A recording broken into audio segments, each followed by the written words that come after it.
네, 안녕하세요. 자, 주말 어떻게 보내시는지요? 자, 코로나 때문에 외출이 조금 제한적인 그런 부분이 있지만 좀 지혜롭게 좀 즐겁게 이 주말을 좀 활기차게 좀 보내주셨으면 좋겠습니다. 자, 엑시스바이오를 좀 보도록 하겠습니다. 주가 흐름을 보실 때 좀 답답하다라고 생각할 수 있습니다. 하지만 좀 반대로 생각해 볼 필요가 있어요. 분명히 답답한 흐름은 맞지만 그래도 긍정적으로 보는 게 뭐죠? 빠지지 않는다. 주가의 흐름이 지금은 빠지지 않는 그런 모습이다. 이렇게 그냥 보시면 좋을 것 같습니다.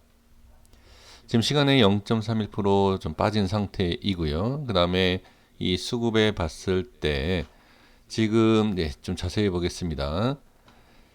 자, 이렇게 볼게요. 지금 이제 외인의 수급이 좀 들어오고 나머지 기관과 개인에 대한 이 수급에 있어서는 조금 매도하는 모습을 볼 수가 있습니다.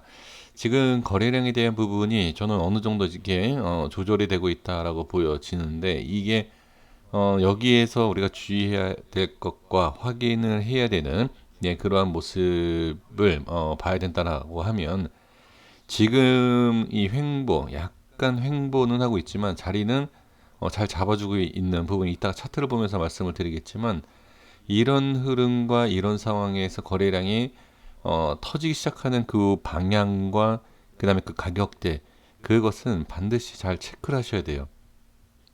거래량이 터지기 시작하는 그 자리 위치가 기준이 될 수 있고 그 기준이 된다라는 것은 올리기 위한 기준이 아니라 오히려 밑으로 뺄 수 있는 그러니까 그런 기준도 될 수 있어요. 그래서 그러한 부분은 꼭 확인을 해 주셔야 된다라는 것 말씀을 드리겠습니다.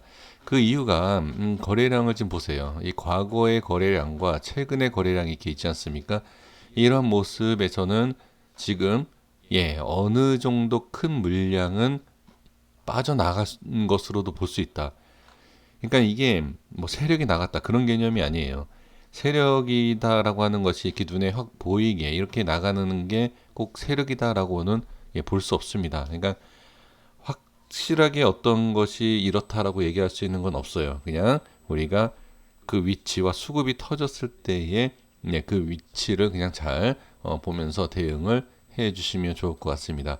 그래서 지금 보시면 흐름이 이래요. 지금 이런 흐름을 갖고 있기 때문에 상당히 좀 답답하실 수도 있고 좀 지루하실 수 있어요. 근데 지금 이게 그렇게 생각하실 게 아니라 자리를 이렇게 이제 만들어주고 있다는 얘기죠.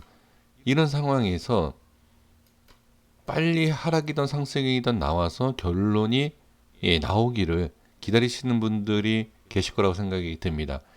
지금 이런 상황에서 좀 넓게 봐야 돼요. 그러니까 넓게 봐야 된다라는 건 뭐냐면 돌파가 나온다라고 해서 한꺼번에 이렇게 쭉 나오면 상당히 좋죠.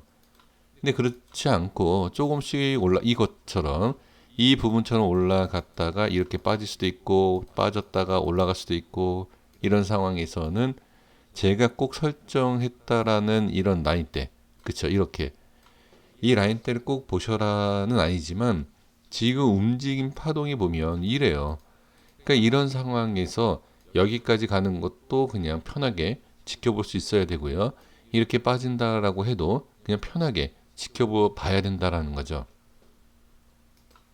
하방 쪽에 대한 부분은 먼저 말씀드려보면 이렇게 빼고 올라갈 수도 있고 이렇게 빼고 올라갈 수도 있다. 그러니까 여기에서 대응과 그 다음에 미리 우리 선생님들께서 생각을 어느 정도 해놓고 계셔야 돼요. 빠지고 올라갈 것 같다. 이걸 누가 알겠습니까? 이건 알 수가 없어요. 그런데 나는 여기까지 빠져도 된다. 그 다음에 여기까지 빼도 된다. 근데 올라간다가 아니에요. 올라간다가 아니라 빠질 수 있다. 빠질 수 있다. 빠질 수 있는데 나는 그냥 홀딩해도 된다. 이거를 기준을 잡으셔야 된다라는 거죠. 왜 그러냐면 지금 이렇게 빠졌다가 이렇게 무조건 올라가는 것도 아니에요. 빠졌다가 이렇게 가는 것도 아닙니다. 자, 여기에서 이렇게 뺄 때 이렇게 저항이 생기는 부분 또 여기가 저항이 생기고 순식간에 올려서 돌파해서 이렇게 상승이 나올 수 있지만 저항이라는 거는 항상 있는 법이에요. 어느 분, 그러니까 일봉상에서 이렇게 양봉 하나가 쭉 나오면, 자, 이런 식으로 이렇게 나오면, 저항이 없네.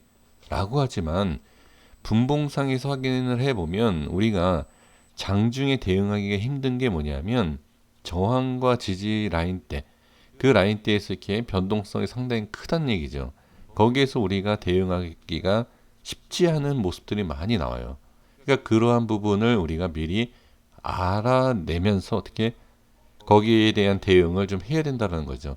그러니까 제가 지금 좀 어렵게 말씀을 좀 드렸는데 일봉상에서 이렇게 그냥 이런 식으로 나오면 상당히 좋지만 이 파동 안에서 어떻게 이런 이런 모습이 나오면서 우리가 흔들릴 수 있다. 그러니까 그 저항에 대한 부분도 그렇고 그다음에 반대로 제가 말씀을 드려보면 이렇게 뺄 때도 지지 라인이다라는 이 기준이 없으면 예를 들어서 기준이 여기에요. 여기인데 그냥 이 조금 위에서 이런 식으로 나온다라고 해서 어떻게 이런 모습이 나오면 여기 손절을 치고 손절 치니까 다시 올라가더라. 기준이 되는 밑에 지지 라인도 내려오지도 않았는데 우에서 약간 이런 파동이 있다라고 해서 어떻게 여기서 손절을 친다든지 아니면 반대로 기준 라인 밑에서 이러고 움직이고 있는데 저항이 생기는 걸 잘 모르고 여기에 계속 매수를 할 수 있다라는 거죠. 그러니까 그러한 부분 이렇게 사실 이게 지금 파동이 작아 보이지만 자 10%뭐 20% 이렇게 지금 변동성이 커요. 근데 이제 이런 큰 상승이 나오고 나서 이러니까 이게 횡보라고 할 수 있지만 일반적인 다른 종목들을 보면 이런 파동이 상당히 큰 거예요, 지금. 워낙 큰 상승이 앞에 있었기 때문에 횡보로 보인다는 거죠. 그래서 제가 말씀드리는 것이 하방에 대한 부분과 상방에 대한 부분, 이 이격에 대한 파동이 제가 봤을 때는 상방과 하방, 그러니까 플러스 마이너스를 본다라고 하면 대략적으로 40%에 대한 그 이격, 그러니까 아니면 그 파동, 이거를 이겨낼 수 있어야 된다라는 거죠. 상승이 20%, 예를 들어 하방이 20% 이런 것 파동, 이 파동을 모두 이겨낼 것이냐, 이러한 부분을 한번 생각을 해 주셔야 되는 위치다라는 겁니다. 자, 분봉에서의 흐름을 좀 보도록 하겠습니다. 자, 분봉을 보시면 좀 제가 말씀드린 그 내용이 이해가 되실 거예요. 그러니까 만약에 이 종목이 크게 상승을 해요. 상승을 하는데, 그러니까 예를 들어서 내가 여기서 매수를 했는데 기준은 지금 어느 위치, 자, 이렇게 기준이 있다. 아니면 뭐 이렇게 기준이 있다. 근데 여기에서 이렇게 흔들리는 그 과정에서 여기 이렇게 또 이런 자리에서 손절을 치니까 이렇게 올라가더라. 그러니까 넓게 보시라는 거예요. 넓게. 아니면 아예 짧게 보셔야죠. 그러니까 지금 이 제가 설명을 너무 잘못 드린 것 같아요. 자, 너무 복잡하게 설명을 드린 것 같은데 파동이 이렇게 크기 때문에 내가 우에서 매도하니까 더 가더라. 또 손절 치니까 더 많이 올라오더라. 이런 거라는 거죠. 그래서 파동이 그러니까 횡보이지만 상승과 하락의 파동이 크기 때문에 손절과 아니면 뭐 익절과 매수 매도에 대한 부분을 잘 잡아야 된다. 그러니까 매수를 여기서 하는 게 아니라 좀 밑에서 해도 된다는 거죠. 아니면 위에서 매수 잘못하면 빠질 경우에 어떻게 손실이 커진다. 이러한 것을 말씀을 드려 봅니다. 자, 그래서 지금 분봉상의 흐름을 좀 보시면 자, 이전에 뭐 분봉상의 모습을 말씀을 드렸기 때문에 최근 것만 자, 보겠습니다.